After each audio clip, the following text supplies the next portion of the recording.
Welcome to the Diverse Minds podcast, where we give you the tips, tools and techniques you need to be a mentally healthy and inclusive leader. Each week, you'll hear about a variety of topics linked to mental health, well-being and diversity that will enhance both your professional practice and personal well-being. Welcome to the 76th episode of the award-winning Diverse Minds podcast. On today's episode, I'm going to be talking about self-esteem and self-love and what it all means. If you listened to last week's episode, it was all about love, connection, and mental health. However, sometimes to make deep connections, we need to really connect with ourselves and value ourselves to do that. And many of us have been spending so much time in our own company at the moment. And it's an important thing to consider this concept of self-love and how it links to self-esteem. Now, the term self-love can sound like quite a weird, icky or bizarrely sexual term. I know some teenage boys probably would laugh at that, but it can also feel very rooted in white North American self-help culture. Well, I wanted to take this time to explore this further and consider how the concept is actually universal, but may look and feel different depending on cultural context.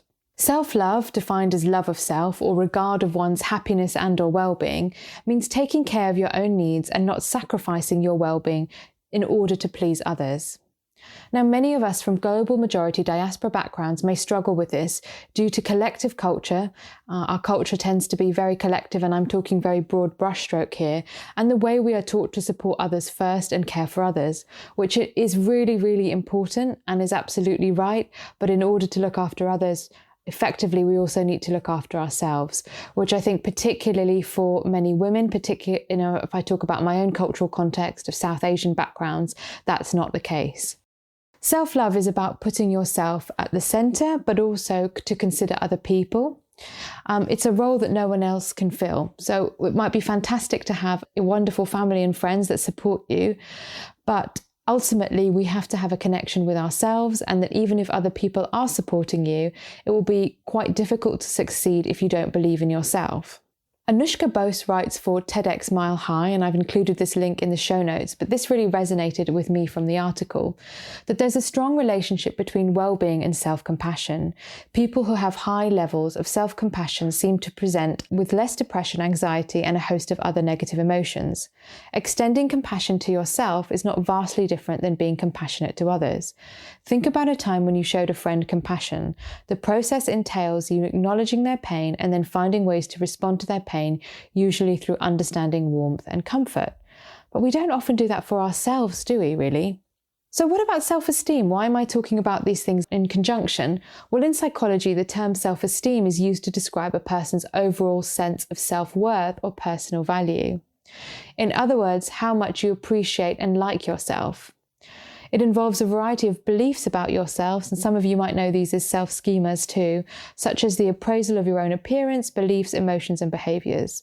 When we have a healthy self-esteem or high self-esteem, we tend to feel very positively about ourselves and about life in general. It makes us more able to deal with life's ups and downs. And you'll see there's quite a connection with resilience here as well. So if you have a listen to my episode on mental health and resilience, and I'll link in the show notes, that this does resonate with that as well. And when our self-esteem is low, we tend to see ourselves and our life in a more negative or critical light. We may also feel less able to take on the challenges that life throws at us.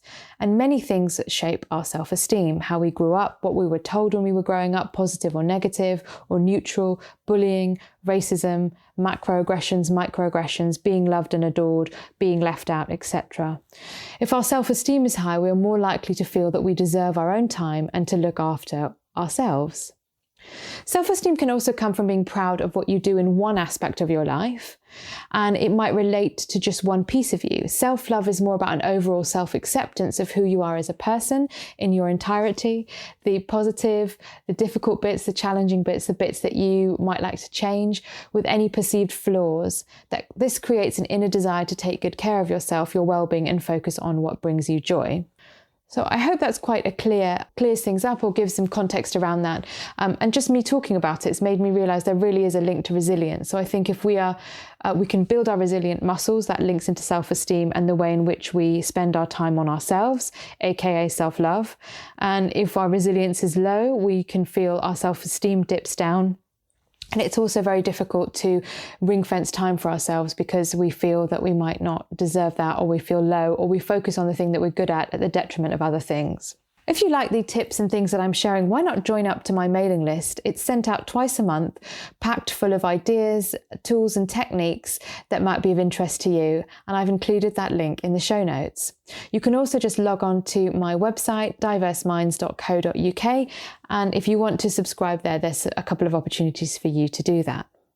So it's all very well me talking about self-love, self-esteem, or making time for oneself. But how do you actually do this, especially if you've tried and it hasn't worked out, or you think I'm too busy to do this, or what does this really mean? So you've given the definitions, but how does this work in practice? So I've come up with a few tips to help you.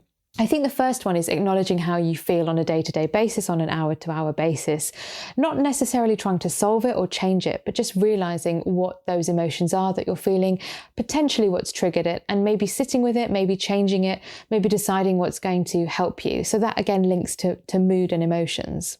The second thing is about realizing adjusting your mindset. If you're used to being very rude to yourself, if you don't treat yourself like you would your friends, or you're not kind to yourself, that adjusting your mindset will take time.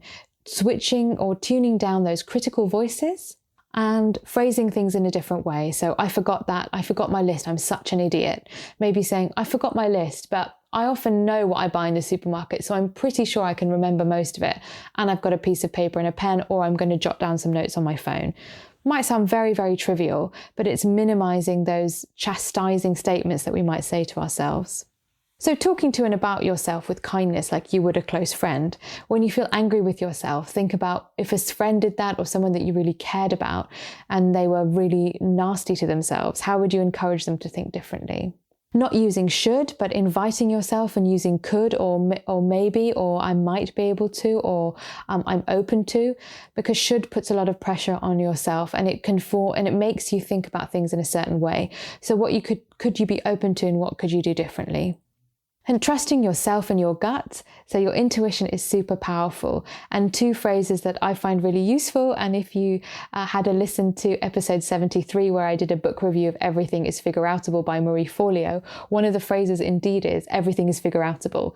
So if you think to yourself, I'm such an idiot, I can't believe I've done this. How could I have done this? I keep doing this, is to say to yourself, well, maybe it's a mistake, or maybe it didn't go to plan, but everything is figure-outable.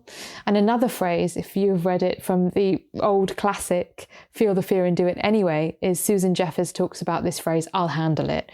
So when things go wrong, part of anxiety is fueled by a sense that we can't handle things that happen to us. To say to yourself, if you find it useful, and there might be other phrases in your language, in your family that you like to use, I'll handle it. So instead of saying, oh my God, I'm such an idiot, I forgot the list, is to say, I'll handle it, everything's figure-outable, I normally know what I buy, I'll pop a few notes on my phone. And it gives a really different flavour. Being really honest to yourself, sometimes there are things that you don't want to do. So linking back to the point about should, well, you can try could, invite, I'm open to, but just being really honest and saying, I don't want to do it. And if you can say to yourself, I don't want to do it, as opposed to I should do it, or feeling guilty, then you can think about how you want to phrase it to the other person and start to set those boundaries, which can be really, really difficult. And setting healthy boundaries is the next point, really, and learning techniques to do this. Some of us find it very easy to say no. Others of us find it quite difficult to say no. So phrasing boundaries or creating boundaries in a way that will work for you and your cultural background, whatever your cultural background is. One tip that was shared with me that I often pass on is to say not yet. And if you can't do those things, is often when we are a carer, or when we go to the nth degree to support someone, they might not realize that we need their support too. So often we want to say, I don't want to come, I don't want to help you, I'm sick of it, which you're well within your right to do, but seldom does it yield the right results, but to say, I really need your help. And this can create a light bulb moment, not only for yourself, but for the other person, because they might be so used to being in that dependent role. They think, oh, what help? How can I help someone? And people often want to help. They don't want to be told off. So thinking about those healthy boundaries. And if you're interested, do check out my episode on assertiveness and self-care. That might be really useful to you if you feel that that's one of the areas that lowers your self-esteem and stops you creating time to look after yourself. then know that mistakes are actually mistakes. So for the big time. So we have to make mistakes to learn. We don't go from learning to write the alphabet to suddenly being at university. That takes about 20 years or 18 years, 16 years, whatever the length is, but it's not overnight. So mistakes are mistakes. And you know my favorite phrase, fail equals first attempt in learning. And again, what are the ways in you can reframe that? So instead of saying, I can't believe I'm such an idiot, I made this big mistake, thinking about, okay, I did make an error. What is the learning I can take from this and how do I move forward? And finally, using any spiritual practices that help you, whether they're rooted in religion, whether they're rooted in any kind of, however you define spirituality. So that could be religious meditation, it could be mindfulness, it could be religious yoga, it could be non-religious kind of body movement, it could be any faith, it could be journaling, gratitude practices, anything at all that's going to help you to give you that space and to give you that calmness, to look after yourself and to reflect on the things that you've done really well and your challenges in your life to date and how you have gotten to where you are, because it's very important to acknowledge that. So in essence, then, I'm going to wrap this up that self-esteem and self-love are interlinked, but they have their own nuance. This will, of course, look different for different cultures. And thinking about your cultural references and your cultural points that maybe make this difficult, easy, or look very different to what I'm talking about.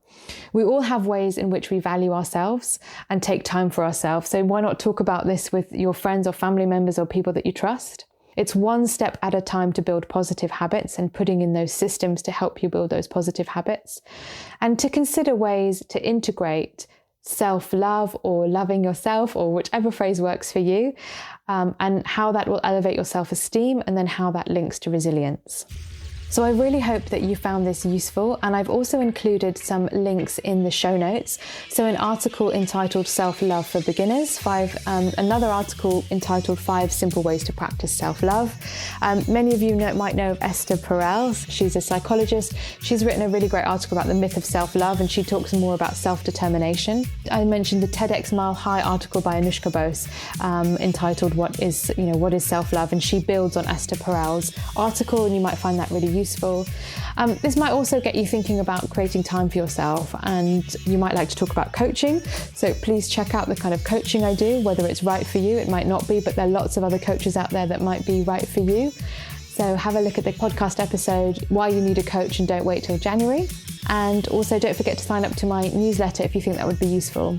And finally, if you enjoyed this, why not leave me a review on Apple Podcasts if you enjoyed the show, or other outlets where you listen to podcasts. And I'll see you in the next episode, where I'm going to be talking about the wonderful book, Love in Colour. Thanks for listening to the Diverse Minds podcast. Don't forget to subscribe on Apple Podcasts, Spotify, or wherever you access your podcasts from. You can also connect with me on Facebook, Twitter, and LinkedIn. Tune into next week's episode of the podcast, where I'll bring you more insights on mental health and inclusion. Bye for now.